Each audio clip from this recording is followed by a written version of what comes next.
Gue yakin lo semua udah mungkin familiar banget sama video yang satu ini. Sampai dibilang, oh mulai terkuak. Gue bahkan nggak paham harus mulai dari mana nih menjelaskannya. Akhirnya gue kepo, cari tahu siapa si Dr. Lewis ini. Karena beliau ngomong mewakili profesi dokter dan gue merasa mempunyai tanggung jawab untuk meluruskan hal itu. Jadi gue coba cari tahu di Konsil Kedokteran Indonesia atau KKI, ternyata si dokter ini itu STR-nya atau surat tanda registrasinya sudah mati di tahun 2017. Yang berarti dia tidak lagi praktek dan tidak menangani pasien COVID-19. Dan gue mencoba untuk mencari tahu lebih jauh lagi terhadap sosok si Dr. Lewis ini. Gue berkunjung ke sosial medianya di Instagram, di Facebook, di Twitter, dan kalau lo baca postingan-postingannya, lo akan bisa menyimpulkan sendiri.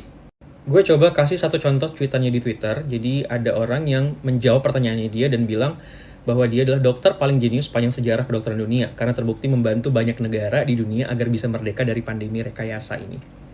Gue sendiri akan mempertanyakan kredibilitas seseorang ketika dia mengatakan bahwa dirinya adalah yang paling hebat di dunia, di bidang apapun itu. Apalagi di kedokteran yang semuanya harus bekerja sama untuk mencapai satu titik tertentu dan semuanya harus berdasarkan studi ilmiah. Belum lagi gue masuk ke pembahasan tentang asidosis laktat interaksi obat yang selalu digaung-gaungkan oleh si dokter ini. Yang sebenarnya agak sedikit melenceng apabila dikaitkan dengan pengobatan COVID-19. Jadi kalau ada orang yang mengatakan, oh kalau dokternya jangan sampai hilang, ini terkuak. Nggak ada yang terkuak. Dan gue pengen bilang, si dokter Lewis ini tidak akan membantu lo dan keluarga lo. Gue nggak ngedoain sama sekali semoga lo dan keluarga lo panjang umur, sehat selalu. Tapi dia tidak akan membantu lo dan keluarga lo ketika lo sakit, lo sesak nafas, dan lo butuh rumah sakit. Dan perjuangan kita mengakhiri pandemi di Indonesia ini tuh berat banget. Kita tuh benar-benar babak belur banget menghadapi pandemi ini. Bukan karena hanya penyakitnya, tapi pemikiran orang-orangnya yang percaya gitu aja kalau misalnya ada info berseliweran tapi nggak benar gitu. Dan nggak dicari tahu sebenarnya ini tuh benar atau enggak sih.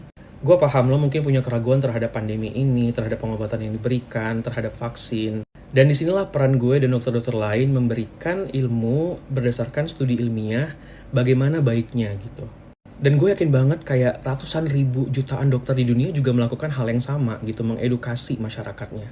Jadi kalau misalnya tiba-tiba ada satu orang viral mengatakan yang hal sebaliknya gitu, dan lo percaya-percaya aja tapi lo tidak mempercayai apa yang udah dikatakan ribuan dokter tadi, berarti kan lo cuma pengen mendengar apa yang lo pengen dengar gitu.